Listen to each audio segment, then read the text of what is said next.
I selected the State Library as my favourite heritage building for a couple of reasons. One is at the moment it's acting as my office whenever I'm in the city. It's a great place for me to come and do some work when I come into town. But more importantly to me, this was a really fantastic place when I was a young child. My dad was here working as part of the Koori Heritage Trust, and I would come in here in school holidays when the building was all closed down and there was no one else here. And I could just wander around when it was the museum and just see all the amazing things on my own. And it wasn't until recently that I realised how much of an amazing experience that was to be able to do that. You know, not everyone else gets to just wander around the museum when it's closed on their own, but I got to do that here, and that's why this is a really special place to me. Yeah, a really interesting story I think about this building and its connection to another really important place around Melbourne for me is that the reburial of ancestral remains that happened at King's Domain back in 1985, there was a large procession that preceded that reburial, and it actually started here at the State Library. There was a courtyard where Aboriginal community members met, and they walked from here down Swanston Street to King's Domain to return those ancestral remains.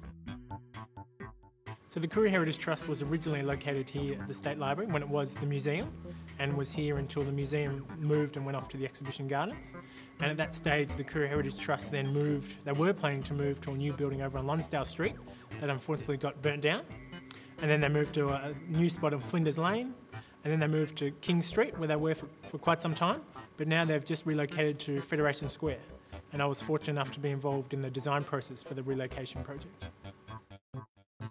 As an architect, when you look at buildings like this, you think it's amazing the way they've put these buildings together, and it's not something we see today. It's not a style that we have around today, but I think it's something there's a lot of grandeur about it, about the way the building's put together, and it's a really special space to be part of. That's really different from modern architecture, and I think that sometimes that's something that is lacking in modern architecture, this sort of sense of grandeur.